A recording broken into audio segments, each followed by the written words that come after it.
Welcome to the Mongabay newscast. It's January 26th, 2022, and I'm your host, Mike Gurecki, bringing you the news and inspiration from nature's front line.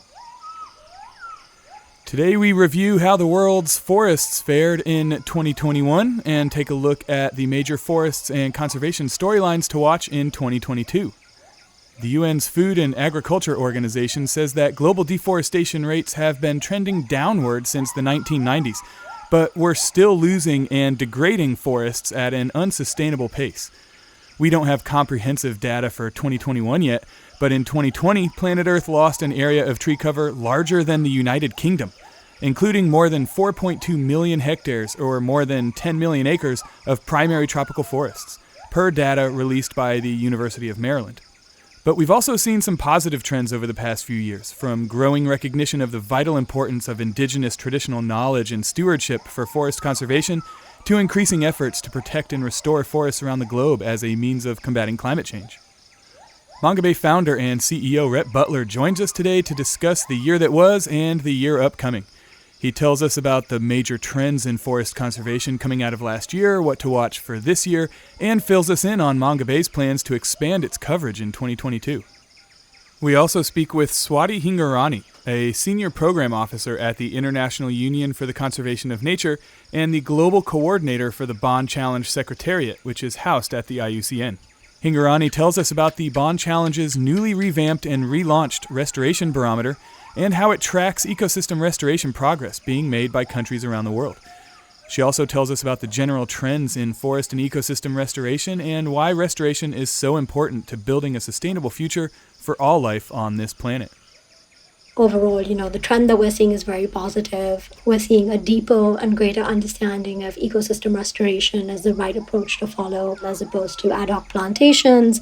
And we're also seeing a focus on the need for restoration to benefit people and be driven by people and local communities with their full, engaged, and inclusive involvement. Mongabay founder Rhett Butler has written a piece taking stock of the major tropical forest storylines pretty much every year since 2009.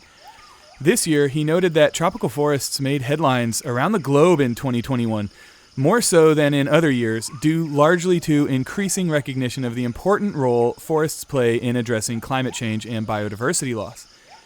Yet, despite early speculation that the economic slowdown induced by the global COVID pandemic might reduce the rate at which forests are being cleared, loss of both primary forests and tree cover in the tropics accelerated between 2019 and 2020.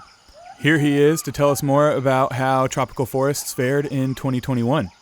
The past year has been kind of a continuation of the previous year. So a lot of the trends we saw play out in 2020 have just really continued, through into 2022. So I think at the high level, tropical deforestation has persisted at a high level. So in 2020, which is the most recent year we have a full year's worth of data for, primary forest loss climbed about 12% to about 4.2 million hectares. And tropical tree cover loss rose 1.5% to 12.5 million hectares. So again, that's kind of on the high end of the level over the past 20 years. It's not the highest, but it's up there. And if we're looking what happened at 2021, we'll have better data on that at about March. But one indicator is deforestation in the Brazilian Amazon rose 22%. And so the Brazilian Amazon accounts for about a third of tropical forest cover, rainforest cover. And so if deforestation is rising there, it sort of portends that deforestation is probably going to be higher around the world as well. So that's kind of like the macro picture. More specific to last year, one of the big areas kind of in importance around forests was governments talked a lot more about tropical forests. So there were a number of bilateral meetings where forests were on the agenda. And this sort of ended up with this Glasgow's Leader Declaration on Forests and Land Use, which happened at the climate conference in Glasgow in November. And so this was 141 countries that account for about 90% of global forest cover coming together and saying that they were going to work to reduce deforestation. They actually said eliminate deforestation by 2030, though there's kind of some wiggle room around what that actually means. But I guess the point is that there were these commitments to reduce deforestation and put more money into conservation and sustainable development. What kind of money are we talking here? So along the lines of that commitment, there were nearly $20 billion in forest-related financial pledges from governments and the private sector, as well as philanthropy that came out of the COP. And even outside that COP process, there were a number of financial commitments last year to forests. And so I guess what I would say is there's more awareness in the private and public sector around the importance of forests, and money is actually getting committed. So it's not just money, though. There's also been kind of heightened scrutiny of commodity supply chains. So it's the usual stuff, looking at, zero deforestation commitments and trying to eliminate, which means eliminate deforestation from, say the production of food products or of, like wood fiber and things like that. So it's, looking at, okay, where is the deforestation risk in our supply chain? Are we buying palm oil? Where's that palm oil coming from? What about soy? What about cattle? So that's kind of been a trend over the past decade. But I guess what was a little bit new last year was this greater emphasis on the entities that are responsible for financing deforestation. So examples of that would be banks, investment funds, and financial managers. So there's a lot more pressure on those players from civil society, pointing out who these companies are and how much money they're putting into these deforestation risk businesses. Another area I thought that was interesting in the past year has been governments that are proposing rules that apply to materials and commodities that are linked to deforestation. So, there've been policies like the Lacey Act and FLEGT in the EU, which kind of govern the sourcing of products linked to illegal deforestation. But what's changing now is that there's proposed legislation around products associated with legal deforestation. So that's kind of a big jump, because it's no longer just a legal issue. It's looking at, okay, what are the actual environmental and climate impacts of this deforestation, and what are we going to do about it? Any other high-level trends carrying over from last year that are worth mentioning? I guess, just to summarize some other kind of high-level trends, and this is quite related, but there's growing interest in ecosystem restoration. That's things like reforestation and tree planting, but also, like the forest carbon market kind of entered another boom cycle after being kind of in the doldrums for quite a while. Carbon offsets are very controversial, but the price of carbon offsets increased quite dramatically in the past year. So that's a signal to the market. And so I think what we're going to see in the coming year is more focus on these carbon markets and what it actually means for local peoples and conservation. So on the Indigenous peoples and local communities front, 2020 was kind of a banner year in terms of recognition of these communities, in terms of the role they've played in achieving conservation outcomes. So there's been a lot more criticism of sort of like the standard business model in conservation.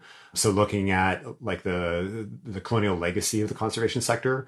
And so there's a lot of pressure on conservation groups to sort of reckon with that legacy. There's also like a pretty high profile study looking at funds for conservation, and just what a small share of those funds actually went to Indigenous local communities. And then, separately or maybe partly related to that, at the COP, there was $1.7 billion that was pledged for helping Indigenous communities in the context of land rights and conservation. So I guess like the last couple things I'd point out would be, there's still more and more research coming out showing that the ecosystem services of forests are diminishing. So, the Amazon is moving towards this tipping point where the forest is drying. There's been die-off, fires increasing. So that's reducing the ability of the Amazon and other tropical forests to store carbon. And then I guess the last thing I'd point out is last year there was some important developments on the technology front in terms of monitoring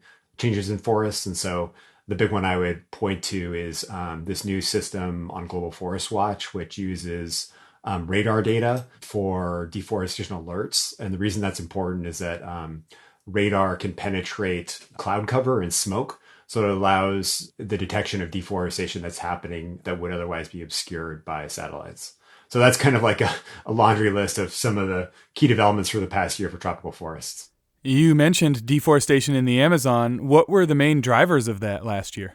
So deforestation in the Brazilian Amazon rose, again, 22% last year, which is a bit of a surprise because the monitoring system that's run by the Brazilian government didn't suggest that there would be a big jump. It thought, the indication would it would actually be a slight reduction. And so the reasons for that are kind of the same as the recent trend, which is commodity prices have been rising. The Bolsonaro administration has policies that are, I guess you call pro deforestation. So it's relaxing law enforcement. It's essentially allowing legalizing a lot of deforestation that used to be illegal. It's slowed the process of gazetting indigenous reserves and protected areas, even reducing the size of some of these conservation areas. And it's kind of this heated rhetoric against science and environmentalists and indigenous leaders. So all that is a factor in what's happening in the Amazon right now. The reduced law enforcement and sort of amnesty around illegal deforestation is definitely a major factor. In terms of fires last year, it wasn't like a crazy bad year. There were still quite a number of fires though that burned in primary forests, which is not normal in the Amazon. And that's, partly a product of the drying trend in the region. And if we're looking out sort of to this year, commodity price, the market's been kind of freaking out lately in terms of, like the stock market and things like that. And, asset prices just had this incredible bubble. But that said, commodity prices for a lot of the products that come out of tropical forest areas are still historically high. So that's a strong incentive to kind of continue deforestation. And inflation's also on the rise. And traditionally, deforestation can be a hedge against inflation because land prices will increase at a faster rate than the actual inflation rate. So if you look at like Brazil, a rising inflation rate, is typically incentivizes more deforestation. And what about Southeast Asia's tropical forests? What are the trends there? So in Southeast Asia, specifically Indonesia and Malaysia, deforestation has been declining for 5 years, so since 2016. And there's a couple of reasons for that. One is 2015, 2016 was a very high deforestation year because it was an El Nino. So it was very dry conditions. And so that tends to lead to more forest clearing because it's easier to clear forest. But also there tends to be a lot of fire, especially peat fires in those dry seasons. And so because the past few years have not had so severe El Ninos, and there's actually been at least one La Nina, that fire risk has been way down. And so there's just been fewer fires and less forest clearing associated with fire. The other factor has been probably some policy interventions by the Indonesian government. So it's maintained this moratorium on granting new concessions for plantations in forest areas. So that's been, that's helped kind of keep deforestation low. That being said, I think as soon as El Nino returns, we'll be able to really see whether these policy measures have had a significant impact or whether a lot of this is based off of, weather patterns essentially. And the increase in commodity prices is going to, put upward pressure on forests as well. So that said, in the Indonesian context specifically, the Indonesian government's response to COVID has included some policy measures that could potentially unleash quite a lot of deforestation. So there's like a food security initiative that's aiming to establish vast areas of industrial food, or quote unquote food estates, which could drive a lot of deforestation. And then there's also this biofuels mandate, which is essentially creating a huge market and source of demand for palm oil that isn't necessarily certified to sort of international trade standards. So the zero deforestation commitments that we've seen be adopted by companies like Unilever and Nestle, it doesn't apply to them. So it's sort of this is like a palm oil market that's not necessarily going to be responsive to environmental concerns. So both of those could have a significant impact on forests. And then another important development has been the Indonesian government has not renewed that moratorium, so it expired.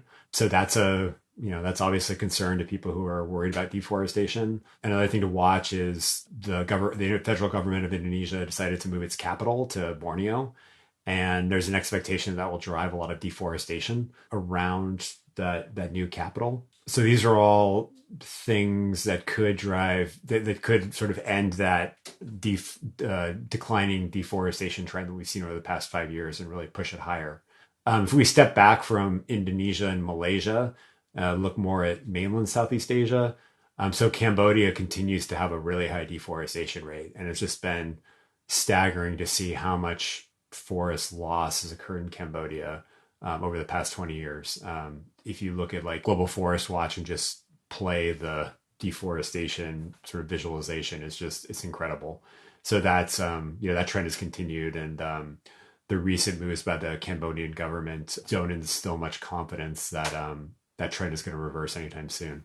And the Congo rainforests? So Congo Basin has had this rising deforestation rate for the past several years, and so that's really led by DRC, which accounts for the vast majority of forest cover in the region. Rising commodity prices are, not going to diminish that trend. There's more investor interest in, doing industrial plantations and large-scale infrastructure to support mining. And then there's been movement within the Congolese government to end this moratorium on logging, or sort of circumvent the moratorium on logging that's been in place for about 20 years. And so when the numbers come out in a couple months, I would expect to see deforestation in Congo Basin to remain at the higher end of the recent range over the past 20 years. How about forests outside of the tropics? What's worth noting with boreal forests and temperate forests and how they fared last year? Well, so yeah, the trend in outside the tropics has also been rising tree cover loss. So fire is a big factor there, and so we're seeing these large scale fires, across the United States, Canada, Russia, and Australia. Just to name some of the countries that have the biggest extensive forest cover. So we would expect that to worsen as temperatures rise and there's greater incidence of drought. So yeah, there's a lot of carbon coming out of forests outside the tropics right now. If we want to look at the bigger picture with climate change, so there is movement of forest northward and southwards and more towards the poles. So that means there's more trees, and that actually that can help exacerbate climate change because it changes how the light reflects off the surface. So when you have snow-covered ground, the sunlight will reflect back into space. Whereas if you have dark tree crowns, the heat will be absorbed. It's also having an impact on the permafrost, and so that's that carbon that's been frozen for thousands to millions of years is now being released, and so that's also very concerning. You mentioned earlier the Glasgow leaders' Declaration on Forests and Land Use that came out of COP26 in Glasgow last year. It's not the first agreement of its kind. How much impact do you expect it to really have? So I'm a bit skeptical about the impact of it based on what happened with the New York Declaration on Forests in 2014.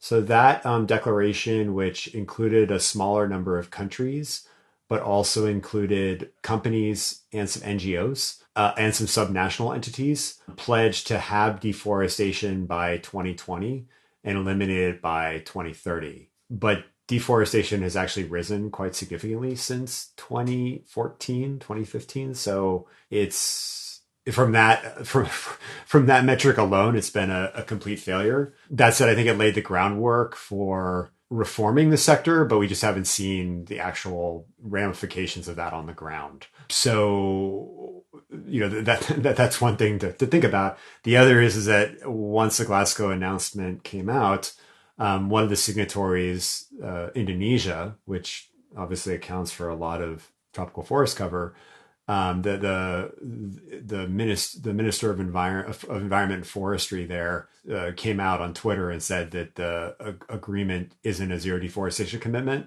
and that Indonesia was going to prioritize development over reducing carbon. And so that immediately set a signal that, maybe Indonesia is not, is just signing this and doesn't really plan to do anything different.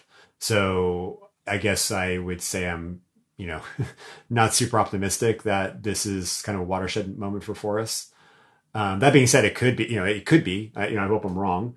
Glasgow has a number of carbon commitments, and the land use, especially deforestation, is accounts for a very significant share of carbon emissions. And so it's clear that if we want to actually address climate change, that forests need to be part of that. So both reducing deforestation, but also restoring forest landscapes. And then it was also nice to see some significant financial commitments. We're very interested in monitoring whether those commitments are real or not. And so Mongabay is actually going to be doing a reporting project that specifically digs into that issue. But typically with these commitments, there's a lot of double counting. And so, like a $19.2 billion commitment may not actually be $19.2 billion in actual new funds. So something to watch. I would say like one of the more significant things to come out of the Glasgow commitment was around rights. So the rights of Indigenous peoples and local communities. So really putting more emphasis on recognizing the contributions of these communities to achieving climate goals. And the fact that sort of rights are at the center of that is really important, because ultimately rights, are associated with receiving benefits from whether it's, climate finance or technology transfer or other measures to address climate change. And so it, opens the door that there may be actual resources going to these communities that have made such important contributions to protecting forests and biodiversity. With the growing recognition of the role that Indigenous and local communities need to play in conservation, you've also seen things like the 30 by 30 goal, which is the goal to protect 30% of Earth's lands and seas by 2030, being criticized because in the past, protected areas like that have led to criminalization of Indigenous and local communities who live on the land. They've been forced off of their land or lost access. They've been targeted with violence, all in the name of conservation, essentially. Yet the U.S. was among the countries that proposed a national 30 by 30 plan last year, and a group of countries is going to push for a global 30 by 30 goal at the Convention on Biological Diversity later this year. What's your take on all that? How do you think that might play out this year? So the concept of 30-30 has really gained a lot of traction over the past 2 years. And I would say still today, but definitely 2 years ago, there was quite a lot of opposition from a lot of Indigenous leaders who saw it as potentially another land grab. And so there was a lot of concern being voiced around this issue. And I think what's been interesting to see has been kind of the response from governments and also big NGOs, which have put more emphasis on Indigenous and local communities, at least in their messaging. So it's not clear. I mean, we don't know yet whether it's just messaging and whether it's actually going to be real. But the fact it's actually being talked about means that there's something to hold governments and NGOs against. They've said they were going to put these communities and community rights in this, at the center of these initiatives. And so if you look at the initial document that the Biden administration put out, I guess it was last year, on 30 by 30, native indigenous communities were front and center of that. And so I think it's significant. Again, we don't know how it will manifest on the ground, but so far in the U.S. context, it's been encouraging to see the recognition and sort of awareness around this issue. And we're starting to see some of those, significant financial commitments into the space. But that said, I mean, we don't know how serious these commitments are or whether they'll be followed through on. I've personally found it really interesting to see that the messaging from these big NGOs, big conservation groups, which have often been considered sort of taking fortress conservation approaches, has changed over the past 2 years, where they regularly talk about the need to work with Indigenous communities and the contributions that these communities have made towards achieving climate and biodiversity goals through conservation. So again, I think I feel like we're kind of at a tipping point here around this issue, but it could still go either way. My expectation is that Indigenous and local communities will be much more at the center of these initiatives going forward. So what other storylines are worth watching in 2022 with respect to forest conservation and just conservation more generally? So I think, it'll be important to watch, as I already mentioned, kind of the follow through on these commitments, which include, ecosystem restoration. So last June, the UN kicked off the decade on ecosystem restoration with this, very ambitious restoration goal. And so there's been a lot of interest inside of tree planting as a climate change mitigation strategy, but there still are concerns about the potential social and environmental impacts of sort of like large scale tree planting. And the messaging around that's gotten a lot more nuanced lately, where people are saying, well, this is only a solution if you operate within certain guidelines. So, using like native tree species in degraded forest ecosystems rather than doing like eucalyptus on a native grassland. And so just seeing how those approaches evolve over the next year is going to be important to understand whether, this is going to be another sort of perverse outcome from something that has started out as a well-meaning initiative. So I think, monitoring that will be important. There's also some very high level political issues. So, geopolitical issues that will be important or could have important ramifications for tropical forests. So for example, the biggest one would be the election in Brazil, which is occurring in October. So that will probably end up being the former President Lula versus the current President Bolsonaro. And they have quite different viewpoints on the environment. So when Lula started his presidency, that was peak deforestation in the Amazon. The first few years of his presidency, deforestation was more than twice the current rate. But then under his administration, the country adopted this goal of reducing deforestation. It was very effective. So deforestation fell dramatically through the second term of Lula's presidency. Whereas under Bolsonaro, the deforestation rate has been going higher every year, and the groundwork has been laid for deforestation to accelerate in the future. So, if Bolsonaro wins, it could mean more business as usual. If Lula wins, it could mean Brazil doubles down on its climate commitments. There's also a possibility that Bolsonaro doesn't accept a loss, and who knows what will happen then, but it certainly will be interesting to watch. Like on the U.S. politicals front, their midterm elections in November, and the Democrats are expected to lose at least one chamber, if not both chambers of Congress, which could affect climate policy in the U.S. I mean, the Biden administration hasn't really advanced any of their climate policy so far, so it's kind of theoretical. But it could have ramifications for forests and sort of availability of resources for forest conservation in other countries. And then there's kind of these like big, I guess, scary geopolitical issues like the conflict over Ukraine between the West and Russia, and then the US and China over a variety of issues. And so how those conflicts play out could have significant economic implications, which could affect, commodity prices, resource nationalism, interest rates, things like that. So those are things to watch. I guess the other thing I would mention is the Convention on Biological Diversity, which is occurring in China in April.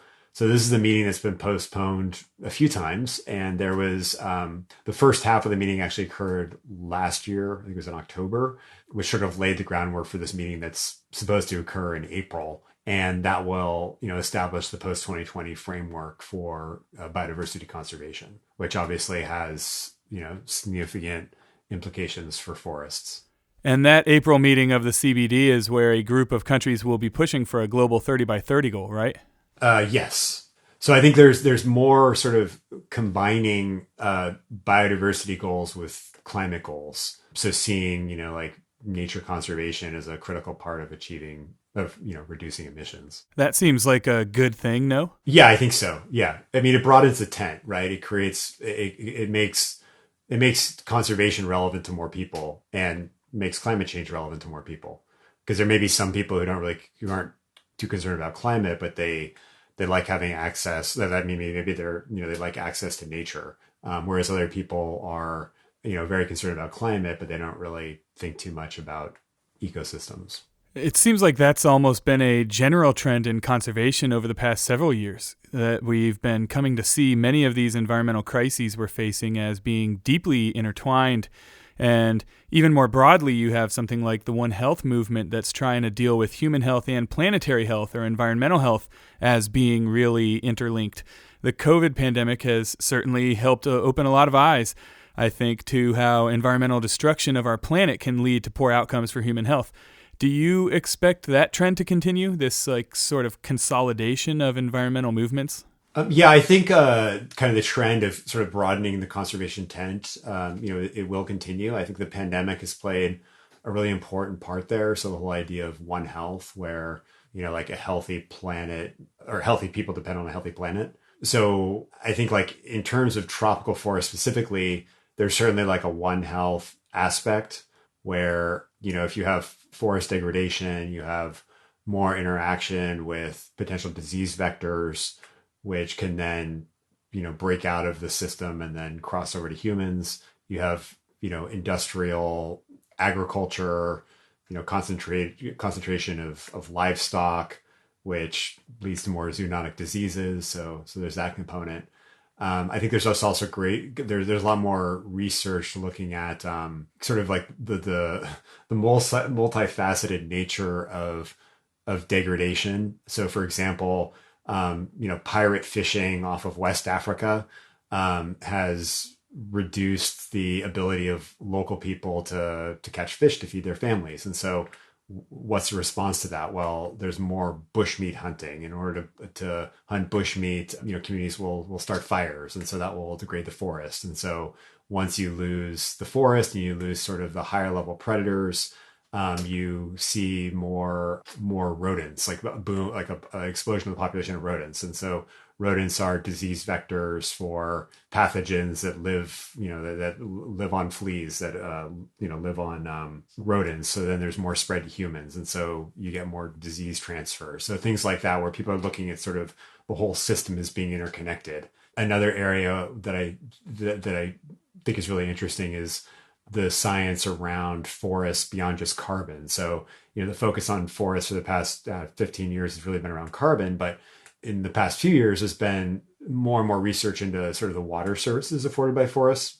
So not just like local watersheds, but the role forests play in transformation and driving rainfall across large areas of land. And so if you have deforestation, then it starts to affect agriculture and water availability in cities and power generation from hydroelectric plants. And so starting to, calculate the cost of damage from deforestation in terms of water availability, I think is, important for persuading, policymakers and companies to protect forests. Well, I know Mongabay has plans to continue covering pretty much everything we've been talking about.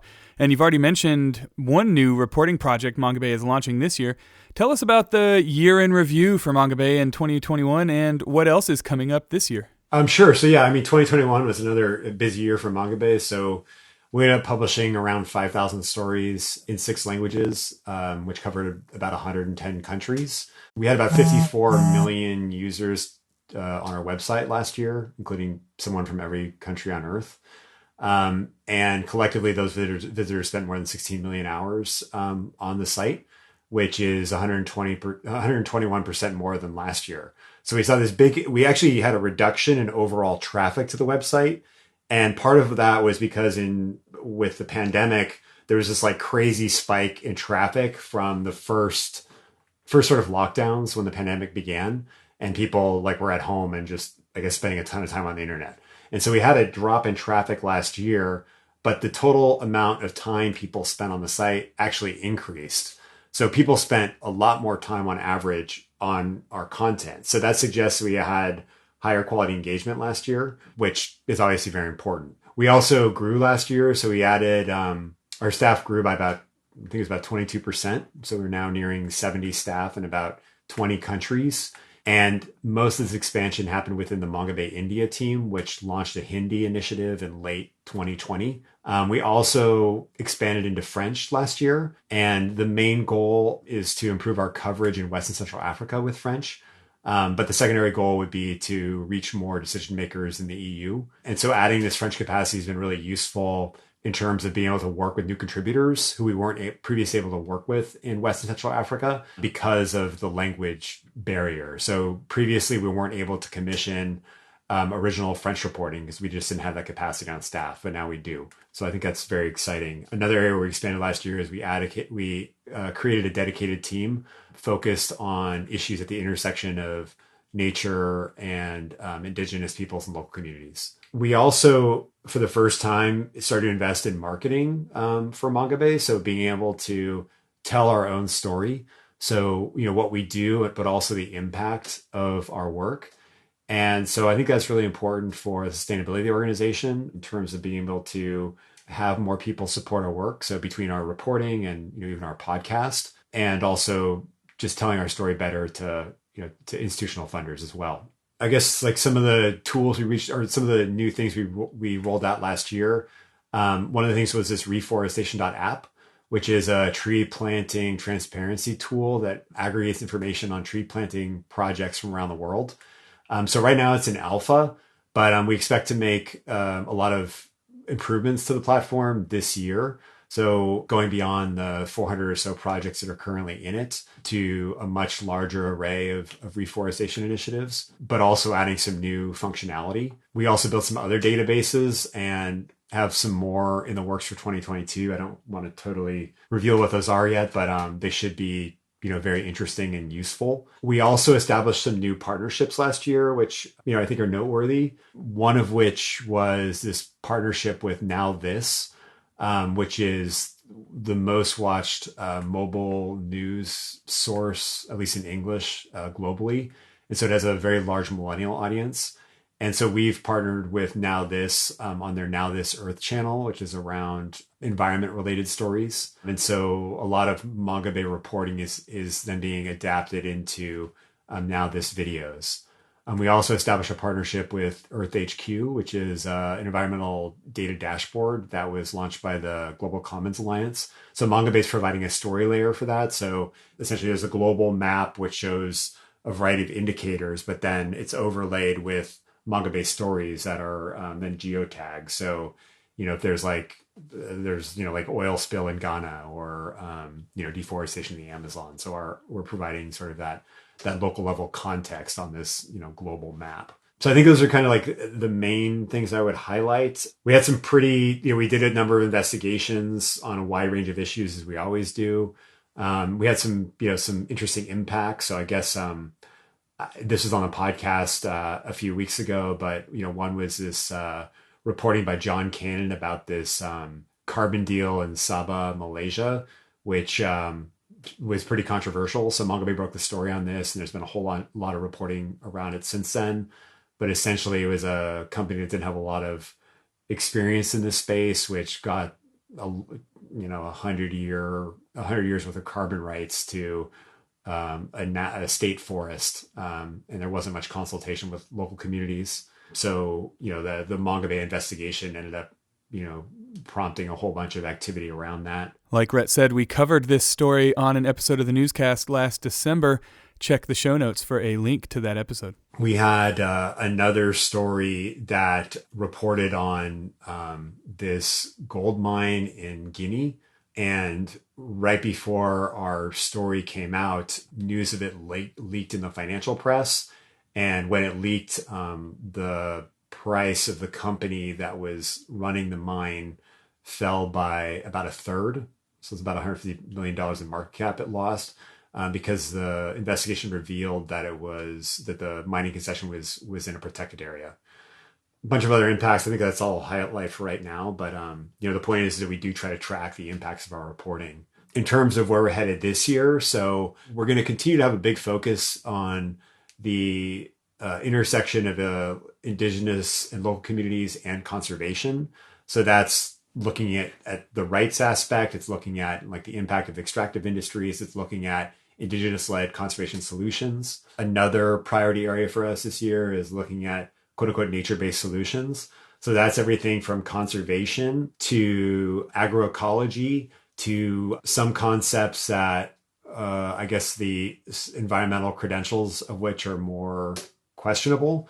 So looking into some of these carbon offset projects that may have adverse consequences. So when we're talking about nature-based solutions, it's both sort of things that are actually solutions, and then some of the things that are being dressed up as solutions that may not be solutions. And so we're going to be doing a lot of reporting on that this year. And then we're going to continue to do deep dive investigations into commodity supply chains. So everything from entities that are financing deforestation to, companies and entities that are carrying out that deforestation. We're also going to be doing a lot more in oceans this year. So we're really excited about that. So yeah, it's kind of an overview of where we're headed. We're also planning to make some improvements to the website. So I would say that users should start to see that probably in the second half of the year. But we have a lot of things that we've been wanting to do for a long time that we're finally going to be able to make progress on this year.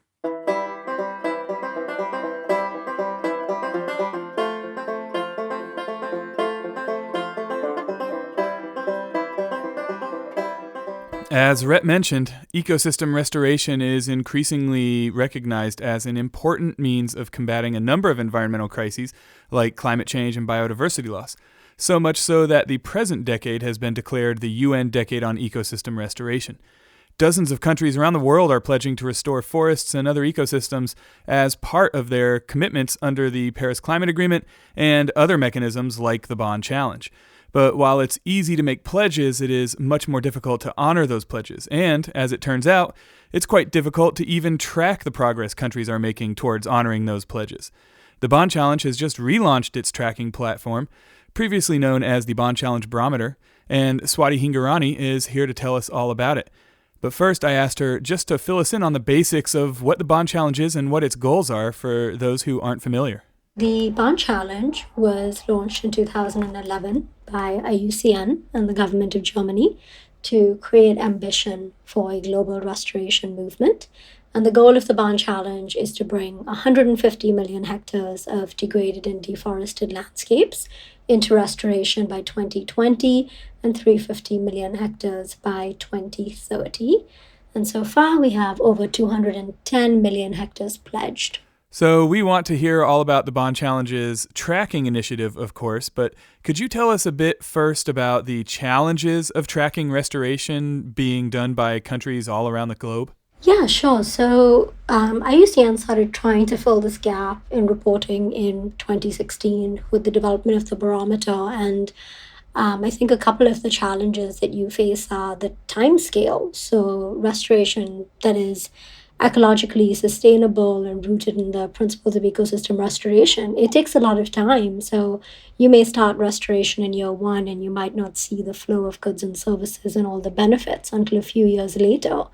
And so I think it takes a little bit of time, A, to quantify those impacts, B, to understand the scale at which you're quantifying those impacts. Because one of the great things actually about restoration is that you can focus your efforts on, say, 10 hectares, but many, many more hectares than that are going to receive the benefit. So say you restore a watershed area, you're going to see benefits for multiple cities that rely on that watershed for their daily water supply. So I think those were some of the challenges, thinking of scale and the time frame at which you monitor restoration. And then, of course, the fact that data is collected at different levels of government and implementation. You have a lot of stakeholders involved in implementing any restoration project, and how do you make sure you're getting data from all of them to especially avoid double counting and to create an accurate picture of progress. And then, of course, evidencing that data. So one of the ways that we would like to evidence that data is, of course, through spatial information. But it takes a while before you can see restoration showing on satellite data.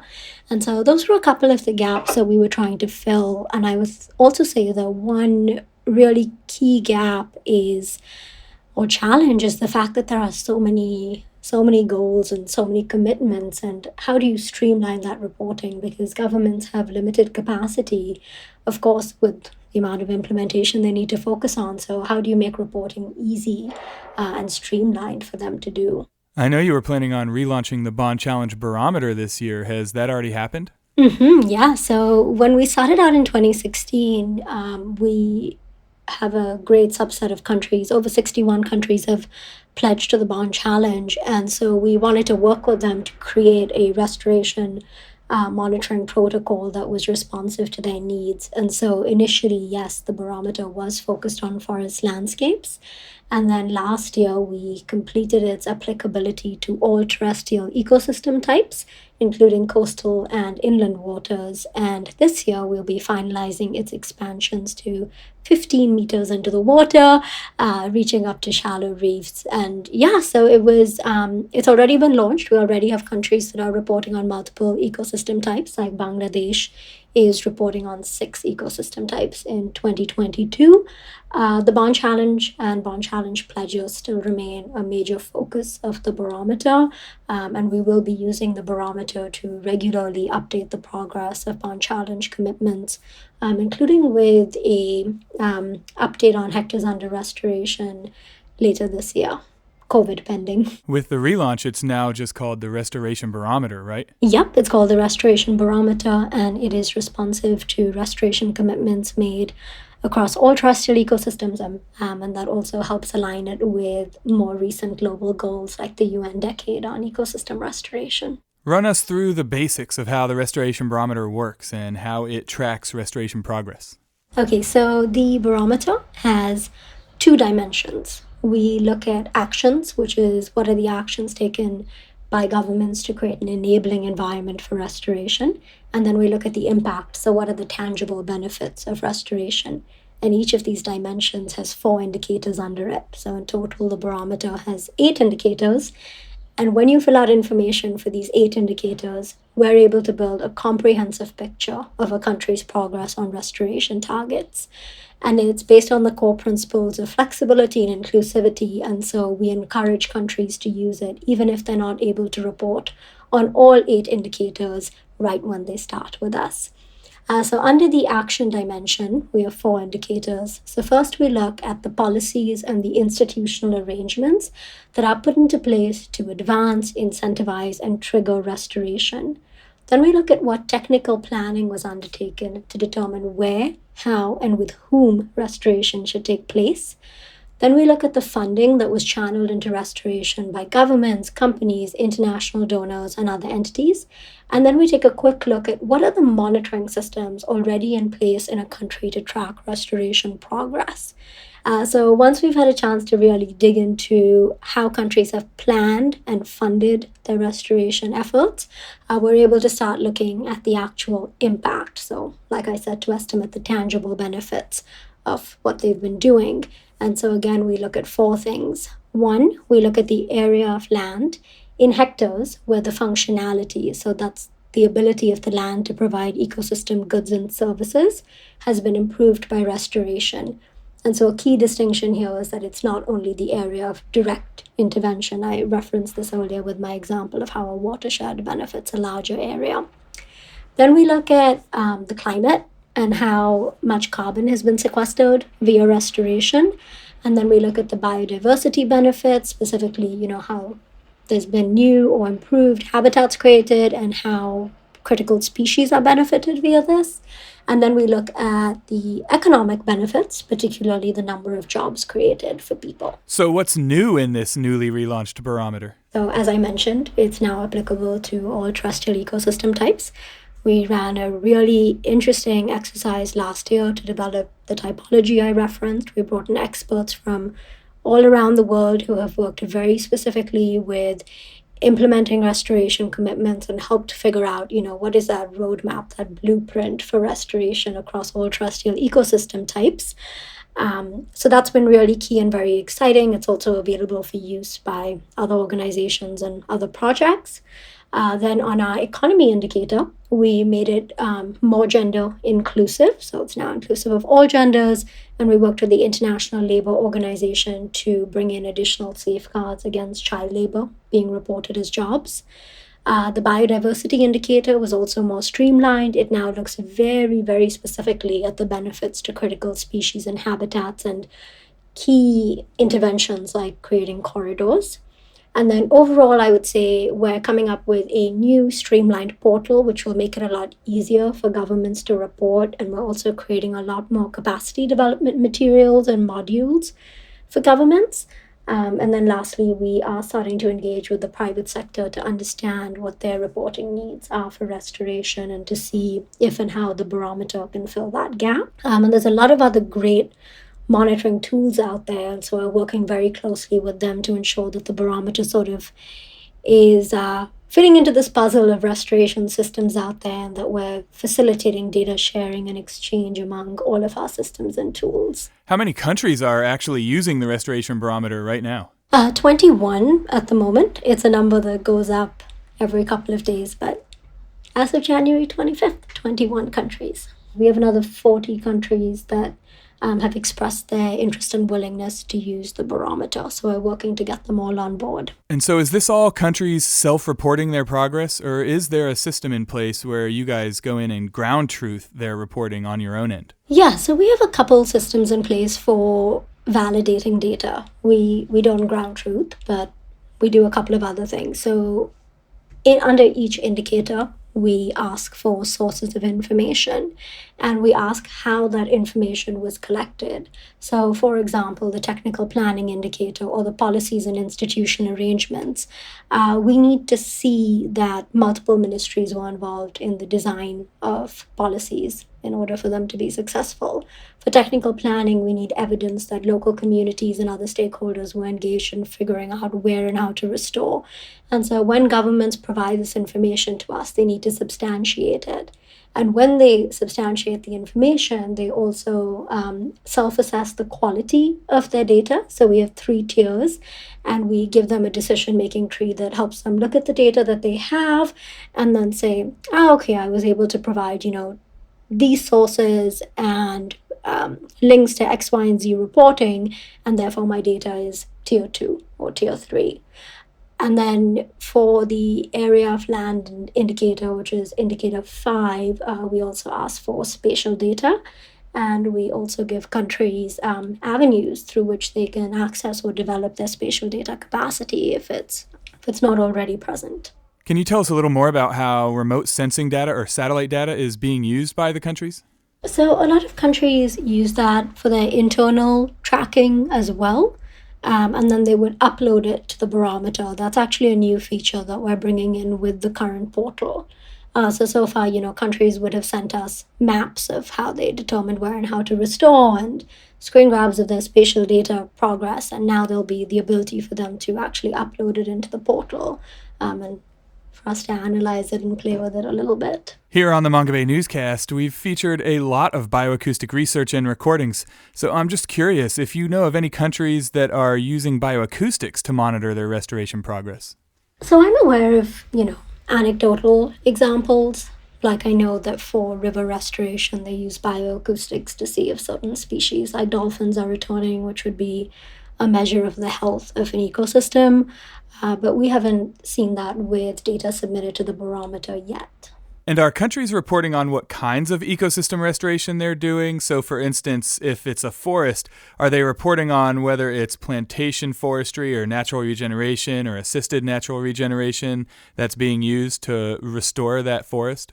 Yes, absolutely yes. So the barometer does this in a few ways. One, when a country is talking about their technical planning, we ask questions that ensure or help us determine whether the principles of ecosystem restoration have been followed.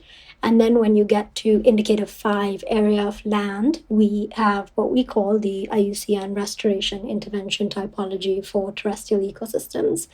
And it has a list of the restoration interventions that are most suitable for a specific ecosystem type.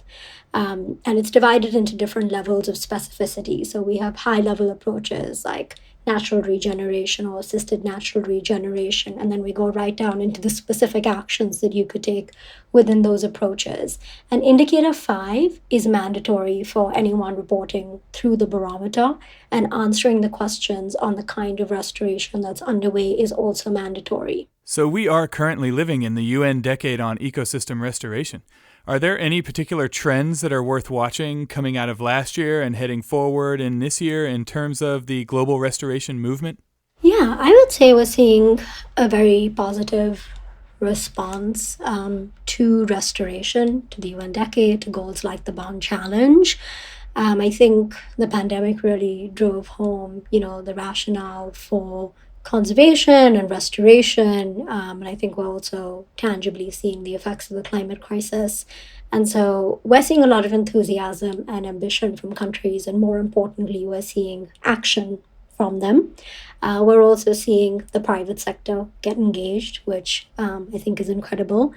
And so I would say overall, the trend that we're seeing is very positive. We're seeing a deeper and greater understanding of ecosystem restoration as the right approach to follow, as opposed to ad hoc plantations. And we're also seeing a focus on the need for restoration to benefit people and be driven by people and local communities with their full engaged and inclusive involvement. So overall, I would say very positive. Is there anything in terms of Bonn Challenge commitments or general ecosystem restoration progress that you're really looking forward to seeing this year? Yeah, so we're going to be applying the barometer to a subset of Bonn Challenge pledges to get an updated idea of where they're at with their commitments. The figures we saw last time were really impressive. And so we're looking forward to seeing that information later this year. And then we're also very keen because now the barometer covers so many ecosystem types to start seeing the impacts or documentation of ridge to reef restoration efforts, or how are governments restoring across different ecosystem types.